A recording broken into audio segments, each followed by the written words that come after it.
የወባ በሽታ በአኖፊለስ የሴት የወባ ትንኝ ንክሻ አማካኝነት ፕላስሞዲየም በተባለ ጥገኛ ተዋሲያን የሚመጣ ለህይወት አስጊ የሆነ ነገር ግን በጊዜ ከተደረሰበት ሊድንና ሊታከም የሚችል በሽታ ነው። የደቡብ ኢትዮጵያ ክልል ጤና ቢሮ ኃላፊ አቶ እንደሻው ሽብሩም የክልሉ ህዝብ ዋነኛ ችግር የወባ በሽታ እንደሆነ አውስተው በዚህም ህብረተሰቡ በውሃ ያቆሩ ቦታዎችን ማዳፈንና ማፋሰስ ይጠበቅበታል ብለዋል። ወባ አሁን ላይ የዛሬ ወር ትንሽ ጨምሮ ነበር ከፍ ብሏል። አሁን በ5000 በ4000 ቀንሰው ወደ 9000 10000 አካባቢ በየሳምንቱ እየመጣ ነው። ለዚህ ደግሞ አስተዋጽኦ ያደረጉ ያሉት 3 መዋቅሮች አሉ።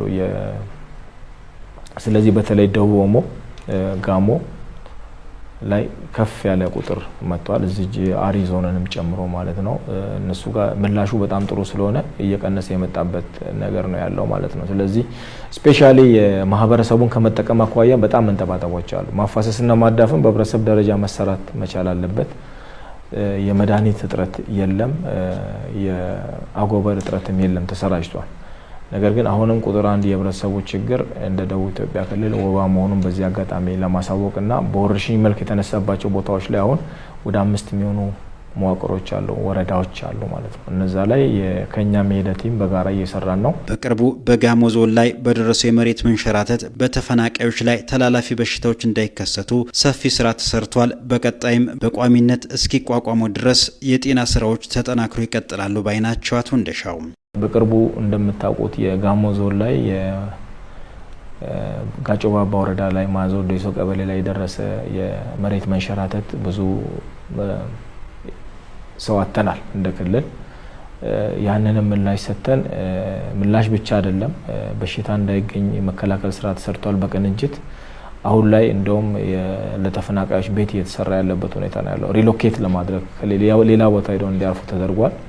የአደጋ ስጋት ምክር ቤት የሚሰበስበው ክቡር ርዕሰ መስተዳድሩን ጨምሮ የግብርና ቢሮ ኃላፊ በጣም በቅንጅት ጥሩ ስራዎች ተሰርተዋልና እንደ ክልል መከላከልን መሰረት ያደረጉ ስራዎችን በደንብ እየሰራን ነው። ትልልቅ የሚባሉ ደግሞ ምላሽ የሚሹ ነገሮችንም እየመለስን እየሰራን ነው። ከዚህ በኋላ በደንብ መስራት አለብን ብዬ ማስበው መልሶ ማቋቋምና በተለይ ደግሞ የዝግጅት ሰዎችን የማስተማር ነገሮችን በቅንጅት ብንሰራ ከዚህ የተሻለ ውጤታማ ስራ እንሰራለን ብዬ አስባለሁ። በጤና መድህን ረገድም ህብረተሰቡ ሙሉ በሙሉ በሚባል ደረጃ ተጠቃሚ ለማድረግ በርካታ ስራዎች እየተከናወኑ ይገኛሉ ያሉት ኃላፊውም አሁን ላይ ሽፋኑ 72 ከመቶ ደርሷል ባይ ናቸው። መድህን አላማው በጣም ከፍ ያለ ስራ ነው። ኢቭን እንደ መንግስትም ሰው ተኮር ስራዎች ይሰሩ የሚል የመጣው ከዛ የተነሳ ነው። ወደፊት ደግሞ የገጠሩን ትራንስፎርም እናድርግ ከተባለ የግድ ጤና መድህን መኖር አለበት፣ 100% መሰራት አለበት። ከዚህ አኳያ ጥሩ ስራዎች ሰርተዋል። በጣም አመርቂ ስራዎች ሰርተዋል። አይ ቲንክ የአባላት የማፍራት ምጣኔያችን ወደ 72% አካባቢ ነው እንደ ክልል።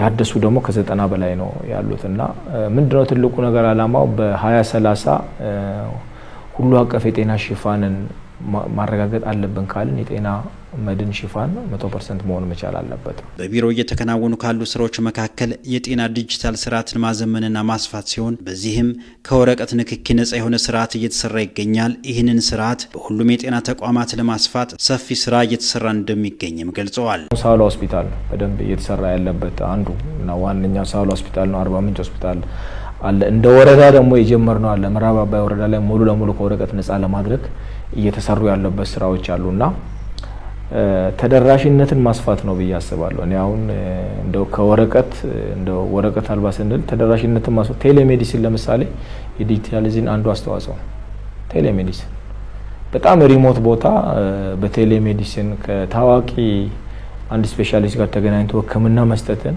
ይጨምራል በነገራችን ላይ። ስለዚህ እነዚህ ነገሮች ማስፋት የጤና ሚኒስቴር ዳይሬክሽንን በጣም ከፍ ያለ ነው። በነገራችን ላይ ትልልቅ ከተሞች አካባቢ በስፋት ሄደውበታል። ስለዚህ ይሄ አንደኛ ዘመናዊነት ነው፣ ሁለተኛ ውጤታማ ነው፣ ሶስተኛ ኮስት ኢፌክቲቭ ነው።